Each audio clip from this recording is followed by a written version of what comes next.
Hey, what's going on, Los Angeles? Welcome to the Rams Skinny here on the LAFB network. We are Los Angeles Sparks, and we are talking all things Rams free agency. Day 4 of the free agency frenzy. Rams did basically everything in day 1, so there hasn't been a ton to talk. We plan on going live every day if there was stuff going on, and there just hasn't really been anything since our live on Monday. So no signings since then. They have lost some pieces that we'll talk about. Plus, Cooper Kupp officially released as of yesterday when the new league year began on Wednesday. So we won't spend a ton of time. We've talked Kupp all off season, but just, a little farewell we'll give. And then looking at linebackers and tight ends, Skinny, those are the position that I think we want the Rams to focus on, potentially corner, but we can get into that later too. So we'll get into all that here on the Rams Skinny. First and foremost, Skinny T, soon to be nice fresh haircut, but still, I guess we can call it mangy for now. How you doing? Yeah, looking a little wolfy. It's all right. Yeah, I'm doing great. I'm looking at a 3-day weekend after this hard fought free agency. I'm heading up to Cambria. If you guys don't know where that is, just up the coast from Santa Barbara. It's near San Simeon where Hearst Castle is, but just a beautiful little hamlet in kind of that area of California. And we usually go at least once a year. Check out an Airbnb and sit around and eat some food and look at some antiques and stuff. Cambria is like one of the most like unknown gems of the Southern California or Central California, I guess, coastline. I love Cambria. One of my good friends got married there a few years back, so we stayed. It's like the one hotel in Cambria, like it's called like the Pine Lodge or something. So the entire wedding, not just the wedding party, the entire like guest list stayed there. So we like took over the hotel and they got married in like a barn, like overlooking the ocean. Like it's beautiful. Cambria is great. I think obviously the two main spots of California are like the Bay Area and then Los Angeles, obviously San Diego too, but I kind of lump San Diego and LA together. It's just like that southern coastline. But the Central Coast to me is like from Santa Barbara up to like Monterey is like the best kept secret of America. I'm rocking a Big Sur beanie right now. Like it's just beautiful. I love it. Yeah, what's great about it is there's just not a lot to do there, so Yeah. it's not attracting big crowds, but it's beautiful. And like if you can always eat, there's wine tasting everywhere. There's zip lining. There's beaches. There's sea lions and all that stuff. We don't need to sell California to anybody, but yeah, you're absolutely right. Yeah, because and last thing I'll say is California is. It's such a huge state, so I wouldn't say the state is necessarily overpopulated. There's a lot of places that are remote still, but the main attractions are extremely overpopulated. Obviously, yeah. LA's crazy crowded. San Francisco's crazy crowded. Like the Central Coast, like you said, you can go and like escape. Like we went camping in Big Sur last June, and it was like we were around nobody. Like it's like obviously other people camping, but like we're all spread out. You have your own area. You go to the beach in the Central Coast. You can even go up to like Carmel and Monterey, and really it's not as crowded as it is down here. So even Pismo Beach, I mean, Pismo is like well known and great. Morro Bay, like they're not that crowded. It's nice. Solvang, everybody's got to go to Solvang once. Solvang, hidden gem, hidden gem. I always thought like I'm Norwegian, so I always took pride in Solvang. Is it like I always thought it was like a Norwegian town, and it's actually a Danish town.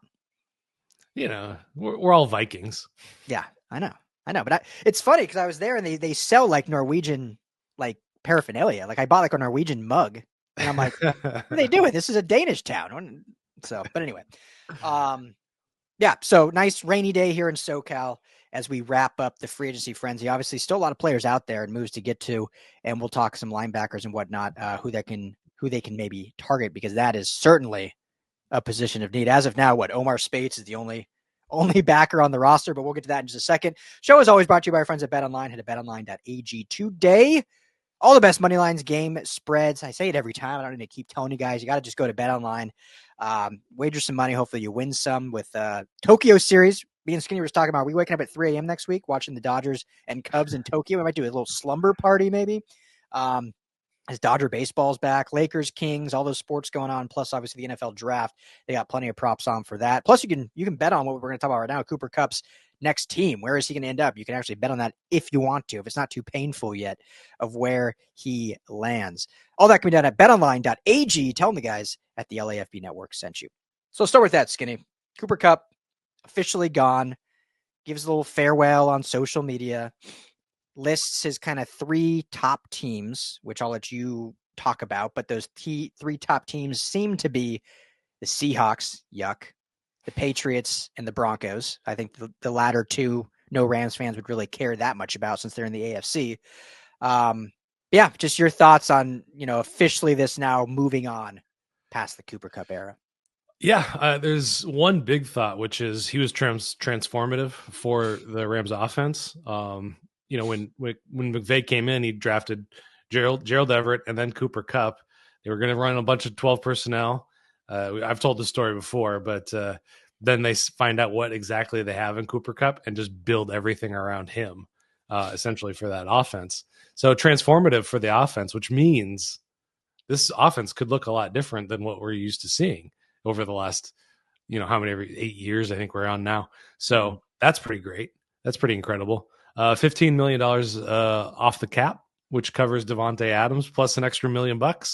So that zeroes out there. So those are just kind of my last parting thoughts. Everything else I've said, we've got hours on Cooper Kupp over the last 6 months. So yeah, I know there's a lot of people smarter than me when it comes to this, but that's what I hate about the NFL cap. Like, to me, it makes, like, if you look at hockey cap figures, it's simple. You have a $6 million contract, you're a $6 million cap hit. Like, I don't get how Davante Adams is making $26 million guaranteed and 22 base or whatever this year, but his cap hit is like 13. Like, it just makes no sense to me. yeah, I get the breakdown if it's a bonus versus this, but like, why? Like, why? I have no idea. What you make is what the cap is, right? Well, Davante Adams' cap hit goes way up next year, so that's a part of it. But yeah. Seattle would burn. I'm not going to lie that there will be those 2 games if he ends up there that'll just be bitter, not even bittersweet, just bitter.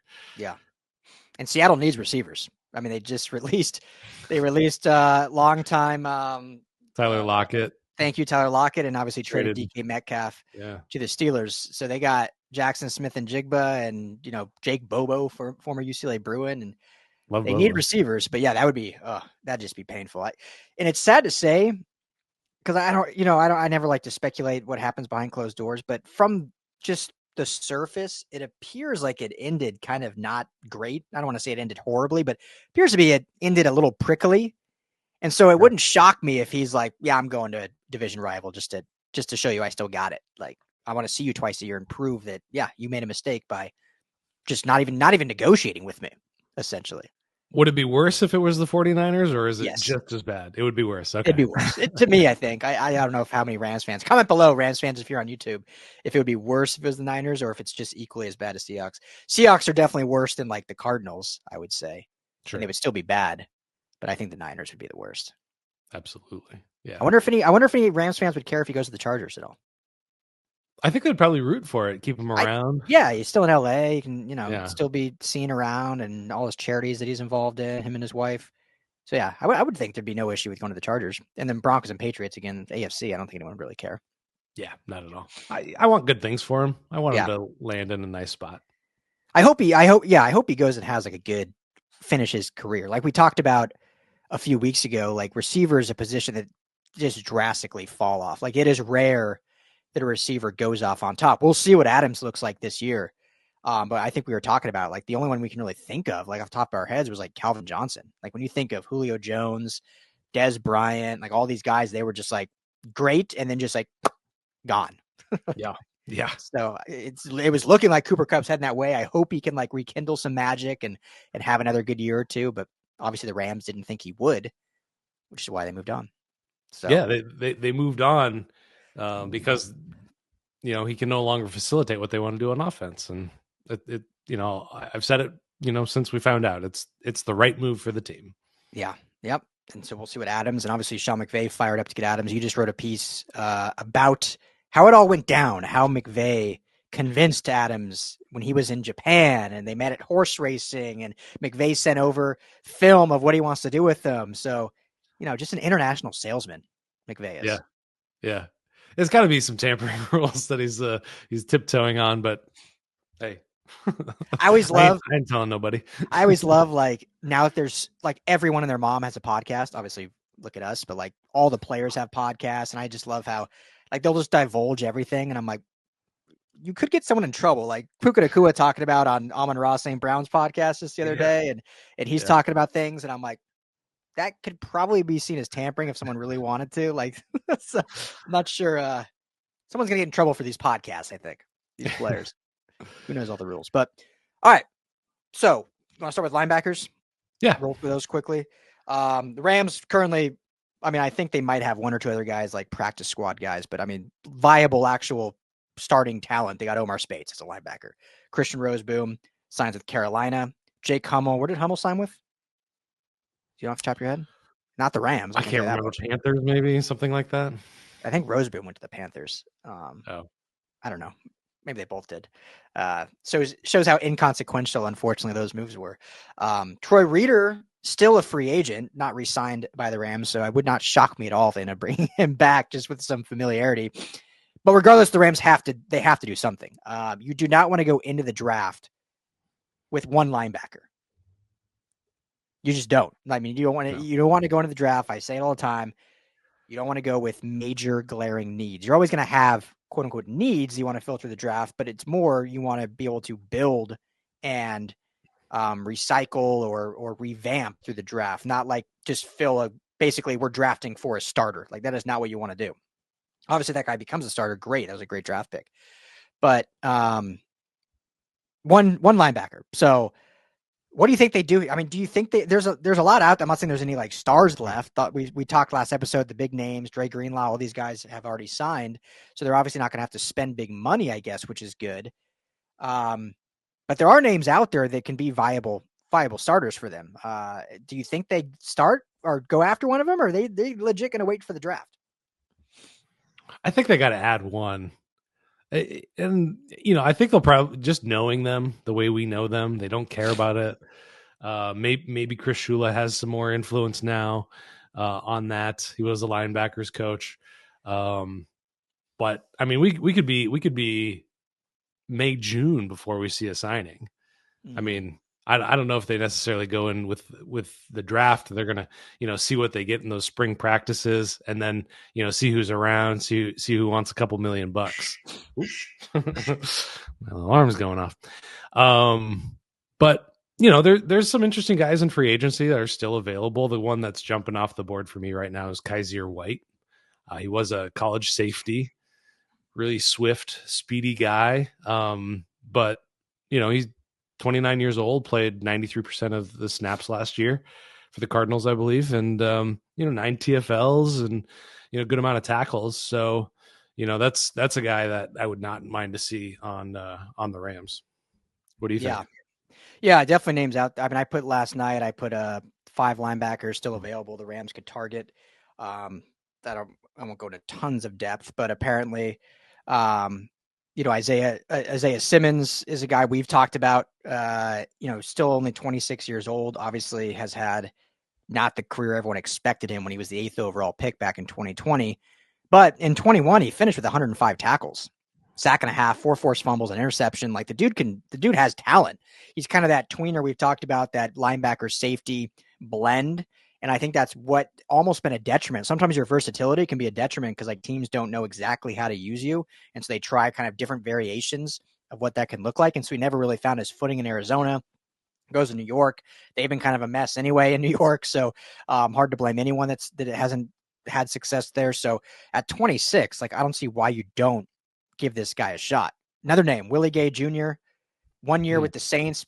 Big down year last year, only 28 tackles. Again, the Saints, though, were a team that no one was good. Coaches fired. Like no one was good on that Saints team. So, he was one of those architects of the defense with the Chiefs, played his first 4 years with the Chiefs and was really instrumental in their, dominance, still dominant, but dominance of those defensive years and a starter that played alongside some of those other great defensive players before he, hit free agency and went and signed with the Saints. So I think he's a veteran at this point. I think he's still only like 28 years old, but certainly a guy that can bring a lot with him. And I think can get back to like the stats he had with the Chiefs versus last year. Roquan McMillan, another name, higher draft pick, has had kind of a really up and down career. Spent last year with the Patriots and Tennessee. Not a lot of production, but if you want to take a flyer on a guy, we talked about him a lot last time, skinny, and that's Devin White. Just the strangest career, Devin White. I mean, there's been rumors. I think we talked about it. I can't remember if we talked about it with our buddy Jesse Naylor, because he's a Niners content guy, but he lives in Tampa. So he was connected decently with the Bucks, and he had mentioned like there were rumors of like work ethic and laziness maybe being an issue. I don't know how true that is. But I mean, Devin White's the guy that had 3 straight years of 120 plus tackles.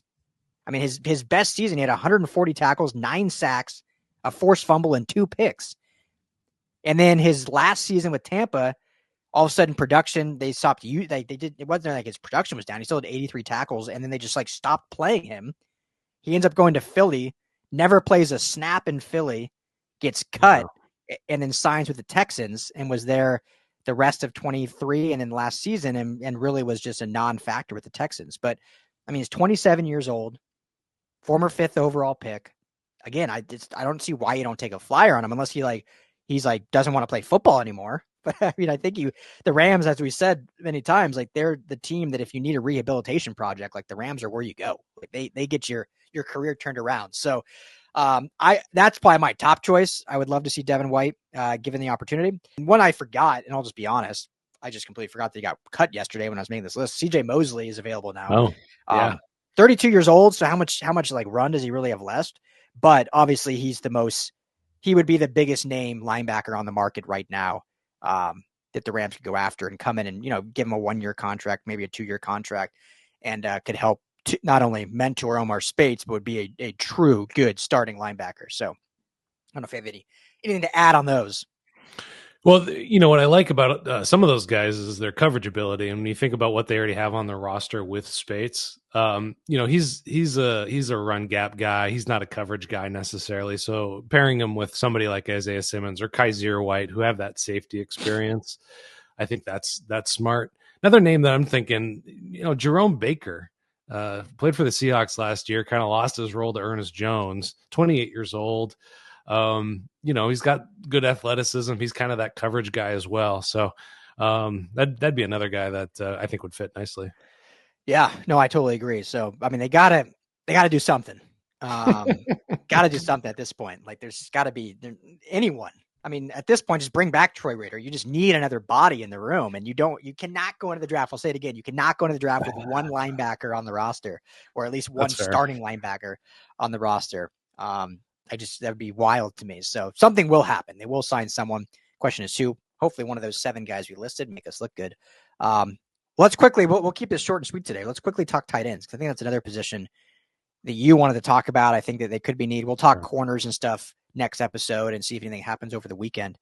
But yeah, curious your thoughts on just the tight end position overall.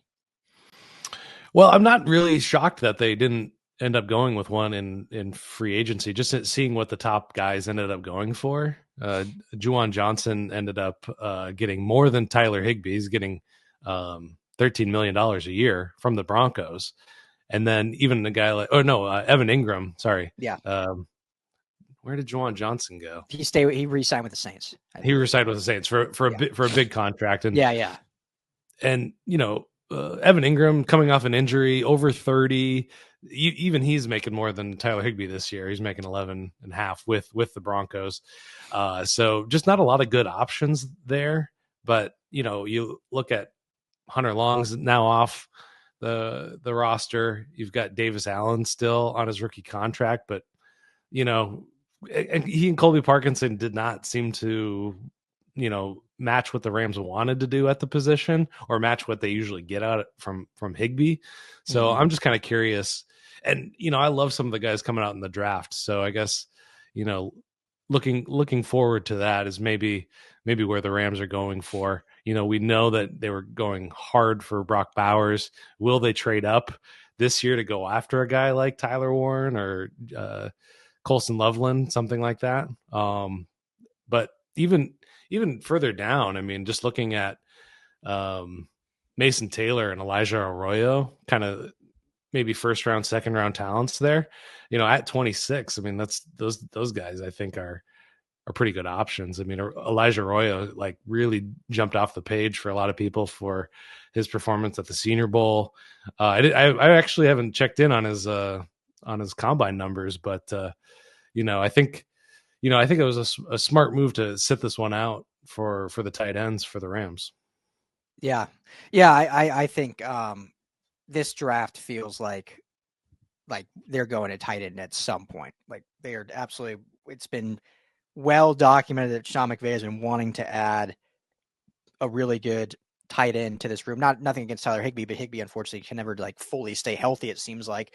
And when he's in, there is a true dynamic to the offense that's not there when he's out. So there clearly is a need for a good tight end, and Higbee can be that if he's on the field. He just hasn't been able to be on the field for a full season. It seems like hardly ever. Not saying he misses the entire season, but he always seems to miss a little bit of time here or there and gets banged up.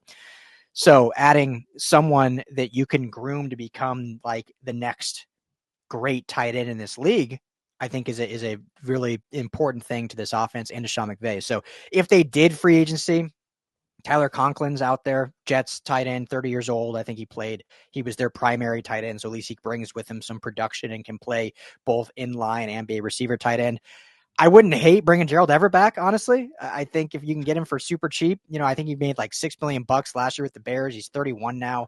I'm sure you could get him for like a $3 million deal just to keep him playing football. So, I mean, I wouldn't hate that at all. He's an athletic freak. Leaves a lot to be desired in the blocking game, but hey, that's exactly why you signed Colby Parkinson, was to be your blocking tight end, and then you can get a guy like Gerald Everett to be your true receiving threat tight end. So wouldn't hate that, but I agree with you. I think the focus needs to be on the draft for this position. Linebacker, you got to go sign someone.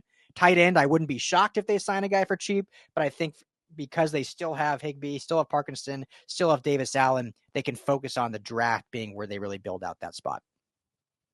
Yeah, 100%. I just see them leaning more into like a power blocking game even more, stepping up the 12 personnel where there's two tight ends on the field. I think that's probably a direction they're going to head. So I think we'll see some investment, heading into training camp.